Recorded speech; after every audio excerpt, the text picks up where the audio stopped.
Picture this.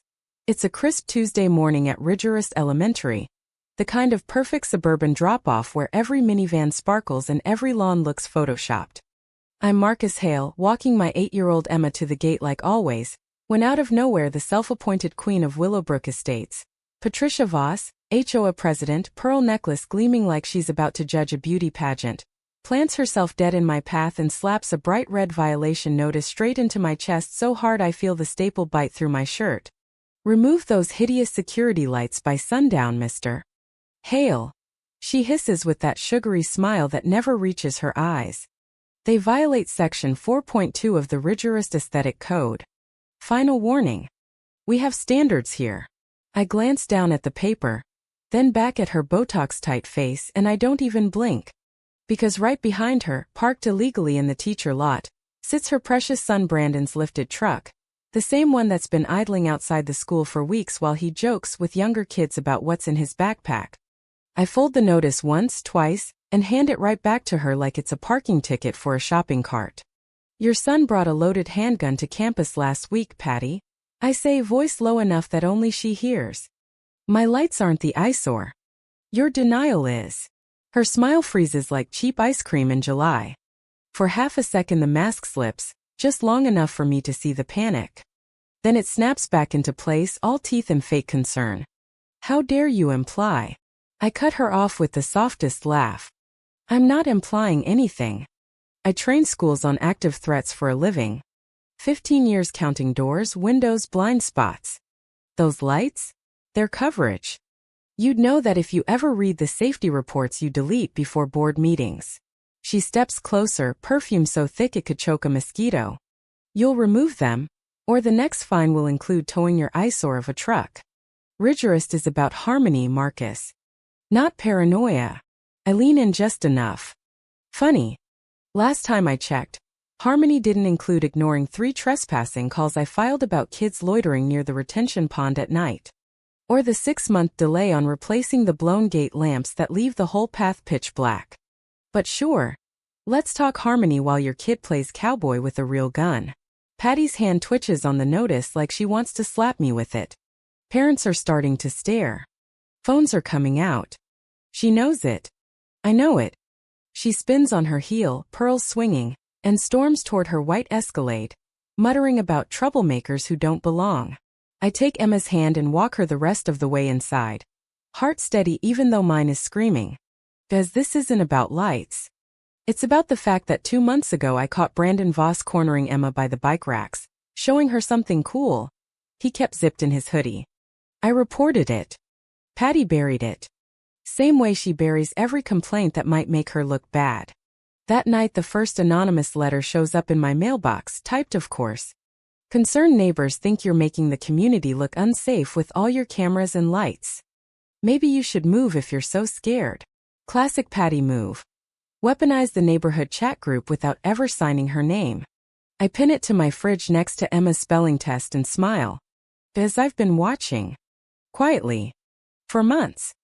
Every ridiculous fine the HOA's handed out. Gray fences instead of beige, Halloween decorations up one day too long. Even a guy ticketed for parking his own car in his own driveway because the curb appeal angle was off by 3 inches. Meanwhile the streetlights stay dark, the fence around the pond stays sagging, and the emergency call box at the playground has had a cracked screen since last winter. I pour myself a coffee and open my laptop.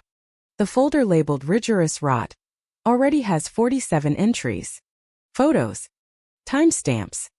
Screenshots of deleted board meeting minutes Patty thought she erased. I add the new violation. Number 48. Then I do what I always do when Karen energy spikes, I wait. 3 days later the fines start rolling in like clockwork. First my motion lights. Then the unapproved security camera I mounted on my own garage, because apparently the HOA charter says they own the air 3 feet past your property line. Then a certified letter claiming my grass is 0.2 inches too tall in one spot. Each one signed with that same looping PV. That looks like a Disney villain's signature. I pay nothing. I just document.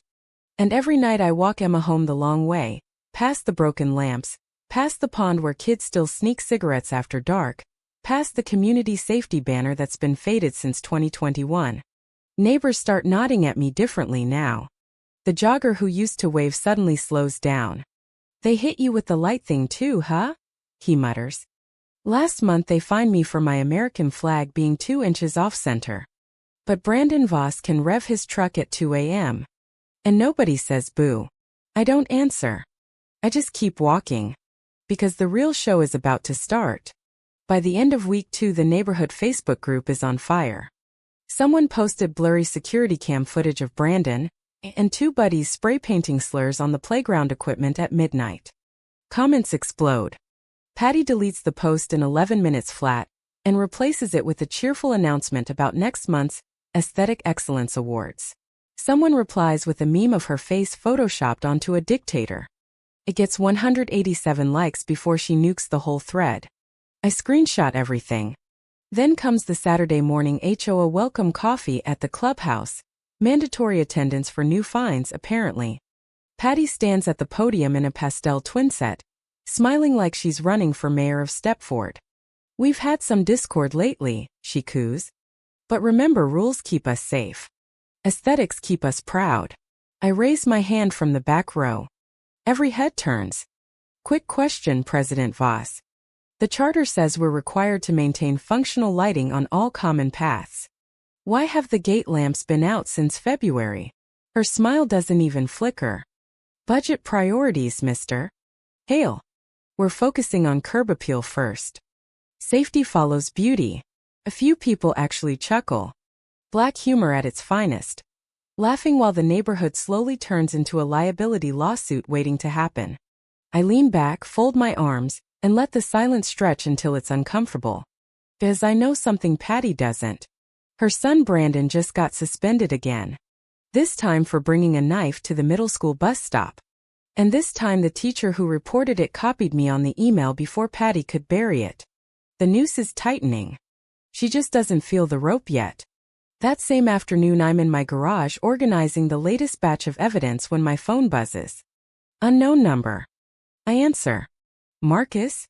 It's Nate from the board. Listen, I can't talk long. But the reports about Brandon? She shredded them. Literally. In the office shredder. Said they were not HOA business. I kept copies. All of them. I don't thank him. I just ask, how many? 14. Plus the deleted minutes from 3 meetings where parents begged for metal detectors at the elementary entrance. I smile in the dark garage, the kind of smile that doesn't reach the eyes. Send them. Encrypted. Click. Patty Voss thinks she's playing chess with fines and Facebook deletions. She has no idea I'm already 3 moves into checkmate.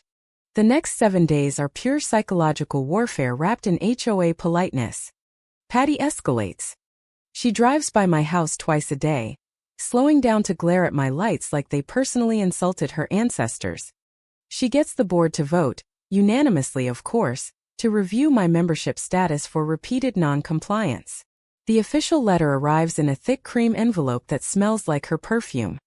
Inside, a $2,500 fine and a demand I attend a mediation hearing, where I'll be expected to apologize to the community for causing unrest. I frame it.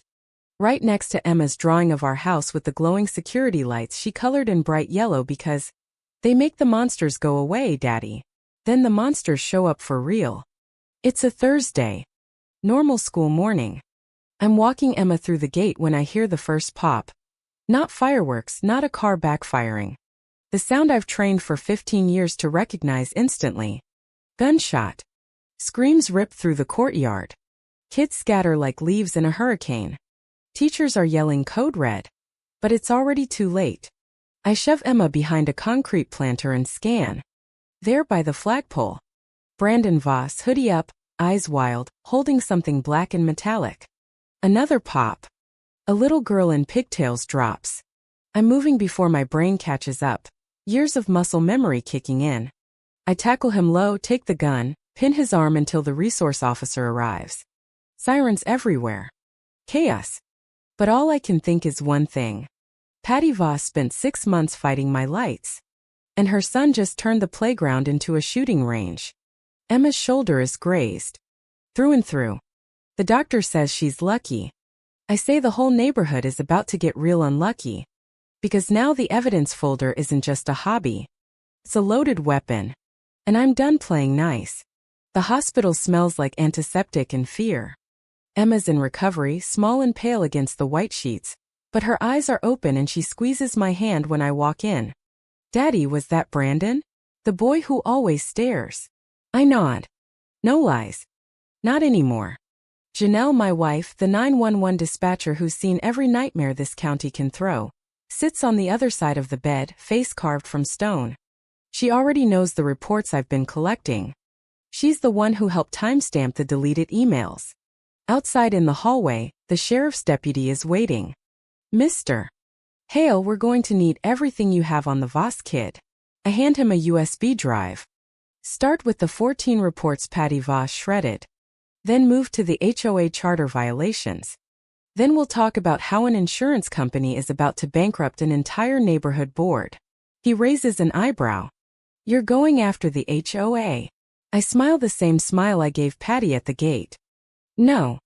The HOA is going after itself. I'm just holding the mirror. That night the neighborhood group chat explodes again. This time nobody deletes anything. Screenshots of Brandon's social media. Guns, edgy memes, posts about finally doing something big. Flood the feed. Someone posts the photo of Patty's Escalade parked at the school the morning of the shooting, timestamped 15 minutes before the first 911 call. Patty tries to spin it. Posts a tearful video. As a mother, my heart is broken. Brandon is a good boy who needs help. Please stop spreading hate. The comments roast her alive. Your good boy just shot a child because you were too busy finding security lights. I don't comment. I just keep typing. By sunrise I've got the full package ready, 187 pages of pure clinical destruction. Timeline. Charter sections highlighted in red. Insurance clauses that explicitly require functional lighting, active behavioral reporting, and annual safety audits. Nate's copied reports. The deleted minutes. Even the anonymous letters with IP traces pointing straight back to Patty's home computer. I drive to the insurer's regional office with the folder on the passenger seat like it's a bomb. The compliance officer, mid-50s, eyes like a shark, opens it, scans the first 10 pages and actually whistles. Jesus. This isn't negligence. This is malpractice with a side of cover-up. I lean back. How fast can you pull coverage? He smiles for the first time. How fast do you want the board to feel it? 2 days later the emergency HOA meeting is called. Mandatory. The clubhouse is packed. People who never show up are here. Folding chairs spilling into the hallway, standing room only. Patty stands at the podium in a black dress like she's at a funeral. Which in a way she is. Thank you all for coming. She begins, voice trembling theatrically. We've received some troubling communication from our insurance carrier. There seems to be a misunderstanding about our wonderful community's safety record. A guy in the third row, the one who got fined for his flag, stands up. Misunderstanding? Your kid just put a bullet in a little girl because you ignored every warning we ever sent. The room detonates. Patty tries to regain control. That is a family matter and has nothing to do with. The back door opens. The insurance compliance officer walks in carrying nothing but a single thin folder. The entire room goes dead silent. He doesn't ask permission. He just steps up beside Patty, takes the microphone like it's his, and starts reading.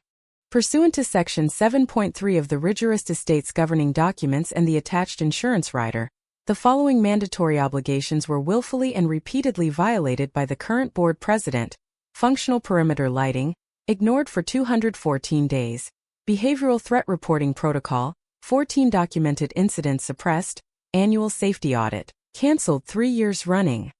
Consequence: direct contribution to the shooting of a minor resident. He flips a page. Effective immediately. Coverage is suspended pending full board dissolution and independent audit. Gasps. Actual gasps. Someone in the back starts slow clapping. Patty's face goes the color of old oatmeal. This is a witch hunt. Marcus Hale has been harassing me for months. I stand up from the very back row. Every head turns. I don't raise my voice. I don't need to. Harassing you? Patty, I just spent 6 months watching you find people for grass length while your son planned a school shooting. You deleted reports. You shredded evidence. You told parents aesthetics save lives while the streetlights stayed dark. So yeah, I guess I did harass the truth. And the truth just showed up with an insurance auditor. The room erupts. People are standing, yelling, waving their own violation notices like battle flags. Nate, the quiet board member who finally cracked, steps forward with a USB drive held high. I have the originals, he says, voice shaking but clear. Every deleted file. Every email. I'm done protecting her. Patty looks around the room and realizes for the first time that the pearls, the smile, the power, none of it matters when the money men show up. She tries one last card. Points straight at me. He's the one who brought a gun culture into our peaceful neighborhood. His light started all of this. A woman in the front row, the mother of the girl who got shot in the leg, stands up slowly. No, Patricia. Your denial started all of this. My daughter almost died because you cared more about curb appeal than keeping monsters out. The vote is brutal and fast. Motion to remove Patricia Voss as president. Unanimous. Motion to dissolve the entire board and appoint an independent manager until new elections. Unanimous. Motion to sue the former president personally for reckless endangerment and breach of fiduciary duty. The ayes drown out the single nay from Patty's last loyal minion. Patty stands there, pearls suddenly looking cheap under the fluorescent lights, mouth opening and closing like a fish on a dock. For the first time in 10 years nobody is listening to her. I walk out before the meeting even ends. I don't need to watch her fall. I already saw it coming the day she handed me that first violation slip. 2 weeks later the new interim board, led by Nate, who finally grew a spine, sends out a community-wide email titled, Moving Forward Together. Inside is a single attachment, the full insurance audit report. It reads like a horror novel written by accountants. Gross negligence, willful suppression of safety data, direct causal link to active shooter incident. Patty's house goes on the market 3 days later. Cash buyer. She doesn't even wait for the closing.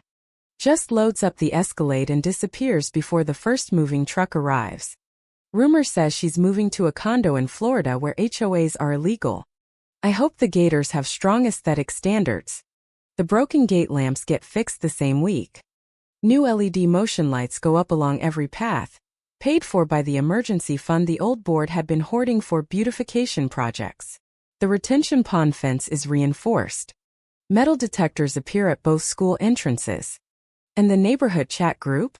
It's now moderated by actual humans who don't delete anything that makes the board look bad. Emma's shoulder heals clean. She's back at school wearing a bright yellow "My Dad's Lights Saved Lives" pin she made herself. Every time she passes the new security cameras she waves at them like they're old friends. Me? I still walk her every morning. But now when we reach the gate I don't scan for threats. I just look at the perfectly functional lights I was almost forced to remove and smile the quiet smile of a man who won without ever raising his voice. One night Nate shows up at my door with a 6-pack in a manila envelope. Last of the shredded stuff, he says. Figured you should burn it yourself. We sit on the porch, crack the beers and watch the new lights flick on automatically as the sun drops. He clinks his bottle against mine. You know what the craziest part is? He asks. Patty really thought the rules protected her. Turns out the only rule that mattered was the one she kept breaking. The one that says when you put image over safety, eventually the bill comes due. I take a long pull. Blackest comedy I've ever seen. She fined me for saving lives and the universe fined her entire empire for pretending the darkness didn't exist. We sit in comfortable silence until the streetlights hum on one by one, bright and steady, chasing every shadow out of Ridgerest Estates for good. So here's the question I want you to answer in the comments right now, no filter. Was I wrong for fighting the HOA with nothing but paperwork and patience, or was the real crime letting a pearl-clutching Karen play God with everyone else's kids? Because from where I'm sitting, the only violation that ever mattered was the one nobody wrote down. The one that said some people's egos are more important than other people's lives. Drop your answer below. And if you've ever been fined by an HOA Karen for trying to stay alive, smash that like button and share this with every neighbor who still thinks aesthetics save lives. See you in the next one. Where the next Karen thinks her clipboard makes her untouchable until the insurance company shows up with receipts.